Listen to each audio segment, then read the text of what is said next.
Megan Thee Stallion and Klay Thompson. This story, their breakup, had us all on a chokehold this week. So I'm pretty sure you guys have all heard the news right now that Megan Thee Stallion broke up with her now ex-boyfriend Klay Thompson, and she posted on her story that he cheated on her and that he didn't want to be monogamous anymore. After posing that he was the good guy and that was where he was headed with a relationship with her. And I think they dated for a little over a year or so. But the what came out on social media from women supporting her all the way down to the opposite end of the spectrum, where the manosphere, the toxic masculinity, started to tear her apart and praise Klay. It is something to be studied. And let's talk about it. Let's have an open conversation. And hopefully by the end of this video, you're gonna walk away with a clear idea and mental roadmap of how you can stop wasting years trying to understand shit behavior, and then that way you never have to feel like you were the problem, because baby, it was never about you to begin with. So let's dive in. So when the news broke out this week, I remember seeing a whole bunch of women pouring their love out for Megan, praising her for, not taking this shit from Klay, saying good on her for walking away. And rightfully so. Like, if somebody betrayed you and you don't trust them anymore, you should walk away. You shouldn't have to be in a situation where you don't feel emotionally safe anymore. The part that really stood out to me in this situation was the fact that she doesn't have a nuclear family anymore.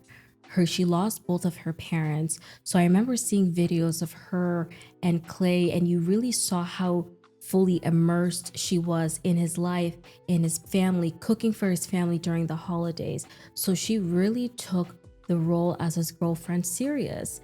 And when she was able to walk away from the breakup, she held up her head on high, and her fans really stood 10 toes down and in full support, especially after the whole, having gone through the whole debacle with Tory Lanez and him. You know what happened with that story. I don't want to repeat it, but having going through that whole debacle and now a public breakup yet again, I'm glad that she was able to get the support, because it needs to be heard and her story needs to be told.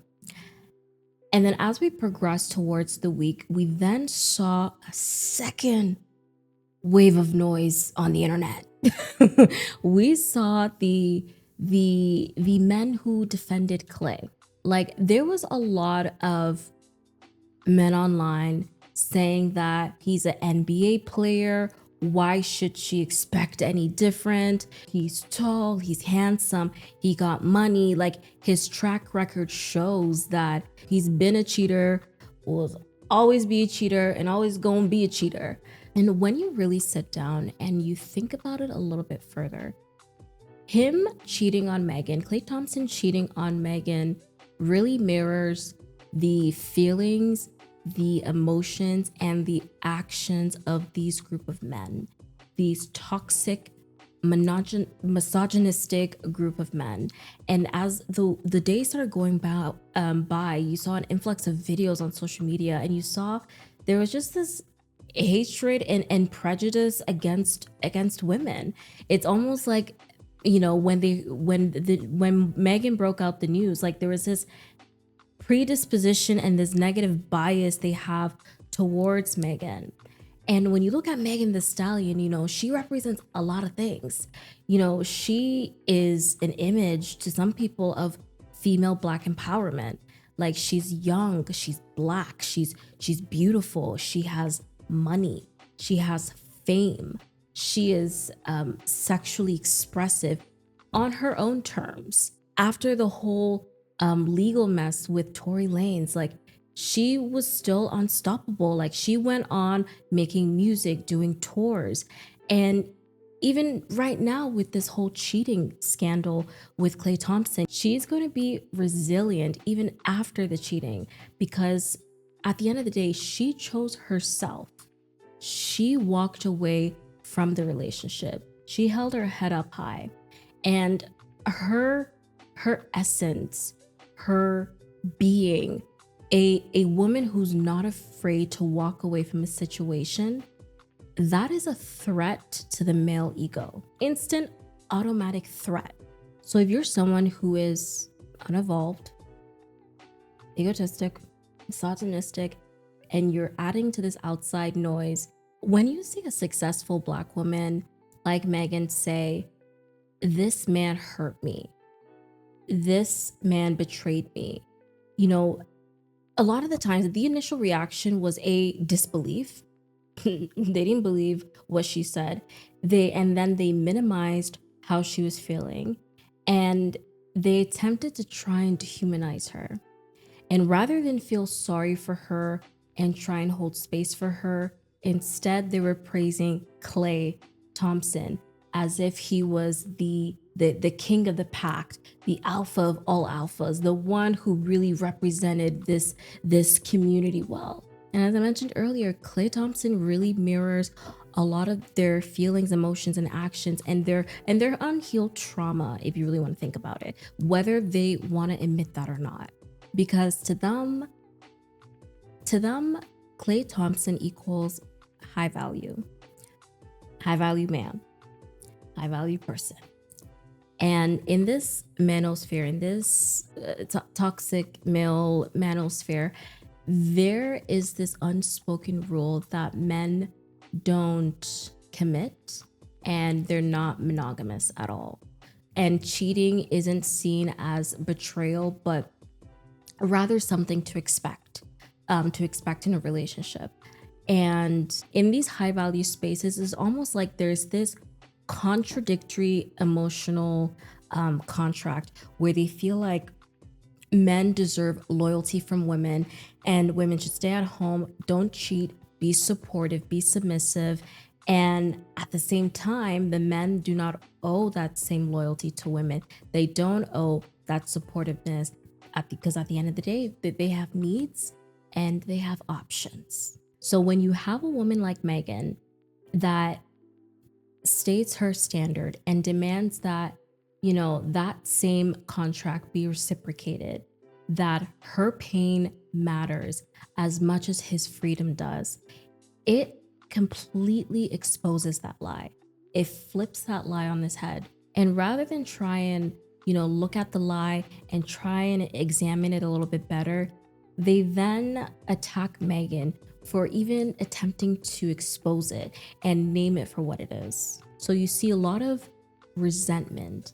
You see a lot of resentment towards women like Megan, because they represent something that they haven't healed from. And that is from their own powerlessness. Because you guys have to consider that in a misogynistic world, there's two things that matter. Actually, no, there's three things that matter: money, power, and sex, or at least some type of like access to women. And deep down, many of these men, they feel invisible, they feel disposable in society. Some of these men that was saying all this shit online, some of them are Black men, and you know, maybe they've been racially profiled, or some of them are not in the best economically, like not in the best situation, or some of these men are they don't have community. They're emotionally isolated from the world. So they've learned that their value is measured by two things: money and sexual access to women. So for somebody like Klay Thompson, he has both. He is the fantasy. He is tall, light-skinned, famous, and he kind of seems to be unbothered. So praising Klay is really protecting whatever fantasy, whatever delusional fantasy that they have, because if they ever attained his status, they will be entitled to the same behavior without any consequence. And it's kind of similar to people who have been abused by richer and wealthy people. When they themselves get to that level of wealth and money, they then start to perpetuate that same abuse that they experience to other people. So that saying of hurt people is a real thing. And even for me personally, I've dated men like Clay, men that presented themselves to be on paper sweet, the type of man that you would want to bring home to your mother. Um, I've dated an Arab. I remember it was one Arab guy and one Nigerian guy that was just like Clay. And when I sat down and I reflected about it, even reflecting on Megan's situation, a lot of this really stems from unresolved and an unhealed trauma. There's almost this fear of being emotionally exposed. And I'll admit, like, even showing your emotions, putting your thoughts out there, really expressing yourself, you have to be willing to be vulnerable to do those things. And for a lot of people in that space, there is this fear of being emotionally exposed because a lot of these men carry a lot of insecurities. And some of them, sometimes you can't always see that insecurity because on the outside, they may seem perfect. They may seem like the perfect poster boy, but there's a lot of shit that they go through internally. And on this unhealed trauma, it works in layers. And if you don't understand those layers, you're not going to see the nuance behind it. You're not going to see how deep rooted this is for a lot of, men in this space. So when you think about it from the first layer, a lot of these toxic men, they were never soothed as boys, meaning that they weren't allowed to show emotion. It was almost like a situation where they grew up either to eat or be eaten. So if you have a scratch or if you get hurt, tough luck, because boys don't cry. So being emotionally vulnerable was punished. I won't be surprised if some of them were called, so quote unquote, sissies for trying to show emotion or cry. So all of this was learned from an early age, and sometimes you have to sit back and think about what happens to people who weren't allowed to show emotion, who weren't allowed to cry and show their hurt. Because if he stops crying, the pain doesn't disappear. It just gets swept under the rug. So now these young boys, their pain and anger turns into being numb, and they then become detached. They become emotionally detached from it all. So a man might envy Clay's situation because he seems like he's emotionally detached from this whole scandal. He's emotionally detached from his relationship that he had with Megan. And praising Clay is a way of saying, see, don't get attached, because women will eventually leave you, and you need to go out there and get what's yours first. It's almost like trying to take precaution before any future pain shows up, whether that pain is imagined in their mind. It's almost like, I need to hurt you first before you can ever hurt me. And that then leads into that second layer where a lot of these men, they grew up in households where they learned that love is something that's conditional, and they never got and understood what the conditions are. So, for example, they grew up in households where love was earned, where either you need to get good grades or you have to do your chores have to be done, no back talk. You can't embarrass the family. You got to hold the family name strong. And then the moment maybe that boy decides to act out and they do something, then all of a sudden you're now a disappointment. So it's almost like the rules kept changing. One day you're the favorite, and then the next day you're a disappointment. So whatever feelings of love felt like a rug that could be pulled underneath their feet at any time. So when you're in a household like that, your defense mechanism is to program yourself to not need love, to not trust, to not open up yourself, to get what you can before it's taken away from you. And the whole thing is just a negative, it's all a trauma response at the end of the day. So when you meet a woman like Megan who offers real love, warm, nurturing, honest, reciprocal love, it can terrify men like this. Men that's never experienced a woman's love, men that's never experienced any sort of love from anyone. Because in their minds, they don't believe it's real. They're waiting for that rug to be pulled underneath their feet. So they then end up cheating first. They then end up leaving first. They then end up causing the hurt first because it's some type of control. So if you can control it, you can kind of prevent whatever future hurt that could exist. And then on top of that, you coupled it with a third layer of these boys, these men that are in this toxic space. They don't have, a lot of times they don't even have the language for their own chaos. They don't have the language to describe how they're feeling. They're the language to describe their internal world.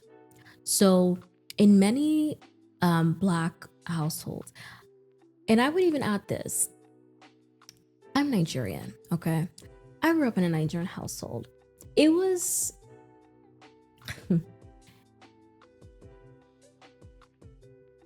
it wasn't really like the touchy-feely sort of household where you can express your emotions sometimes. You know, there was no vocabulary taught for how you were feeling outside of good, fine, okay, like really basic words to describe yourself. So even for me, like being a young girl growing up in a household with mainly men, two older brothers, I had my dad, my mom, and my grandpa. So three generations of different men in one household. I wasn't even taught to express myself fully. That was something I had to learn the hard way with time. That was something I was forced to learn as I started dating. You know, as you start meeting people, like I really had to learn to express my feelings and my emotions and be vulnerable. You know, I say that now and I can laugh about it, but I remember then it was the most annoying thing to do. So anyways, these boys that they grew up in situations like that, they don't have the words to describe how they feel. So something can be, they can be in a life-threatening situation, and instead of expressing, oh, I feel anxious or I'm nervous right now, the response is, I'm good, I'm chill, knowing damn well that's not the case. Like you can be falling apart on the inside, but you it's not something that they would want to express or have the words to express what they're feeling. And what that ends up happening is that you end up drowning in this ball of emotions, and you don't have the words to even ask for help. You don't have the words to even communicate it, and you end up suffering in silence. You end up, you can suffer and be smiling at the same damn time. And it reminds me of this song by Fela Kuti. I don't know if you guys listen to him, but he was this famous Nigerian jazz artist, and one of his songs that he sang is called Suffering and Smiling. And I think that that song is very fitting, and a lot of people can relate to it because a lot of people suffer and smile at the same time, and you would never know. So there's that. And then there's the fourth layer where these men they've never seen accountability modeled. They don't know what accountability looks like. They don't even know what it means, probably. For example, maybe the men you grew up with, whether it be your fathers or your uncles or brothers or pastors or coach, or teachers, whoever. When you think about these men when they were wrong, what did they do? Like, what did they really do? Because I know for me, like a lot of the times, never really seen them apologize. But what I did see was deflection, and I saw blame a lot of the times. So for a lot of these men that never saw a grown man say, listen, I messed up. I hurt you and I'm sorry. They never saw any of that. But a lot of the times they saw excuses, they saw silence, and some of them saw violence at the end of it all. So when someone like Klay is faced with, you hurt Megan, you cheated on Megan, F you, a lot of the times the only scripts that these men have is to deny, deflect, and dismiss.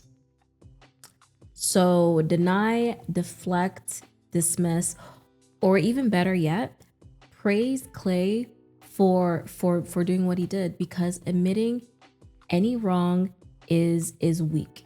And regardless of whether you're wrong or right, it doesn't matter. So when you look at everything at its root, as it all stems from childhood, where the pain was punished, so you couldn't cry, love was conditional, feelings had no words. There was no feelings to describe what no words to describe what you're feeling, and the wrong was never admitted or accounted for, or nobody apologized for any wrongdoings. It's no wonder that there is toxic men out there, because if the garden or if the soil is shit, then whatever fruit is gonna bear is toxic. So if the garden is what I just said it is, then the fruit is trash.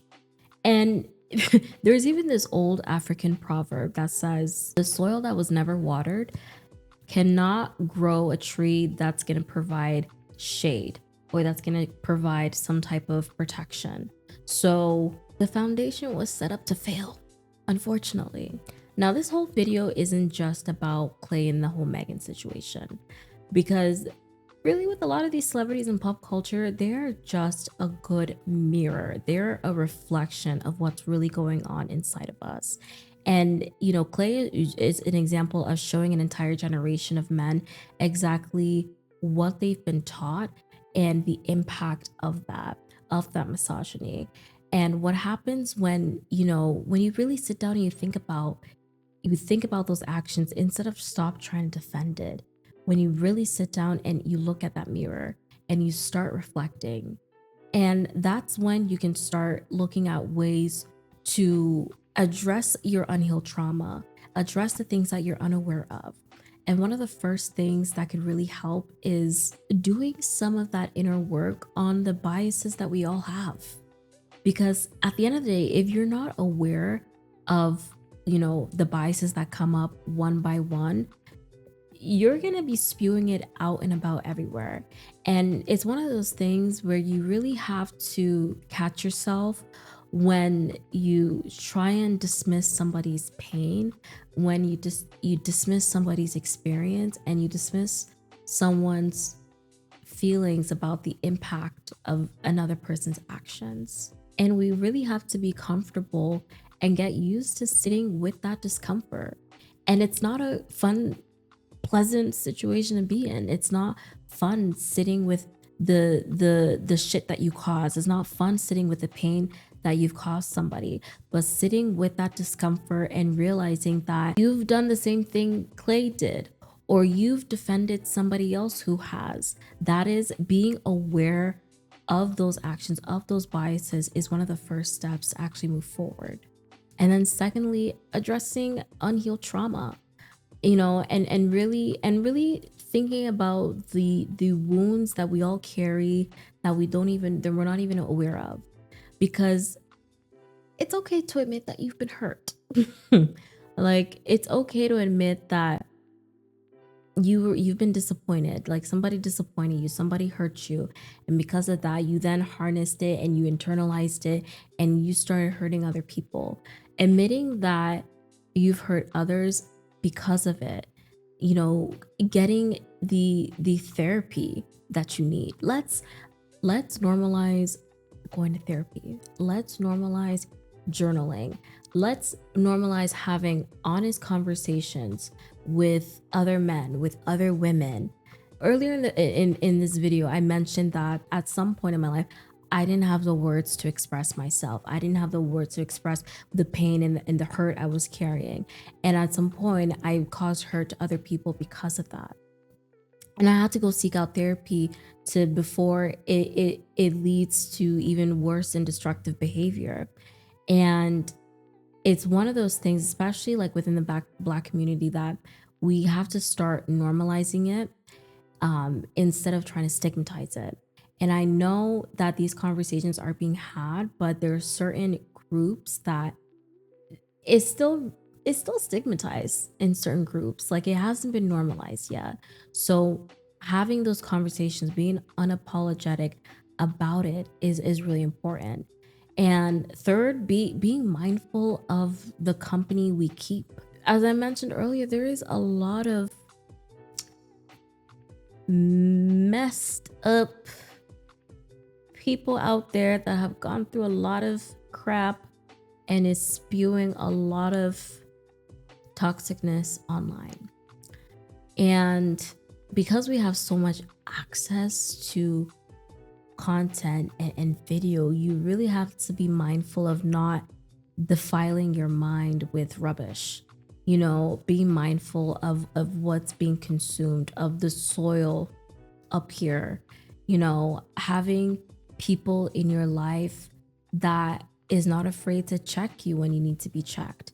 And not just putting the responsibility on others, but not being afraid to check yourself when you need to be checked. Being mindful of, even when you date, being mindful of people that we date, people that we let into our lives, people that we let into our bodies, like people that we're surrounding ourselves with, being able to vet them, using your intuition and your discernment before you get any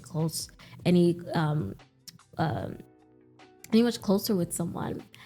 And for people who are in toxic group chats, toxic communities, be mindful of not having a bunch of yes people around you, because having a bunch of yes men or yes women, they will literally turn on your blind spots. Like, you won't be able to see right from wrong. You think everything you do is amazing, everything you do is justified, everything you do is right, and there's no one really to give you another perspective or show you another way of life or show you another point of view to help balance the one that you have.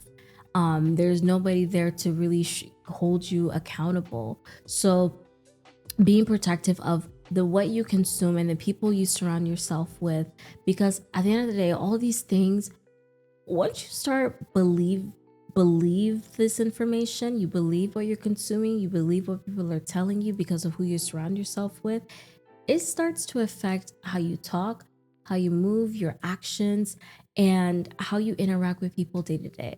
So it's something that you have to be extra mindful of.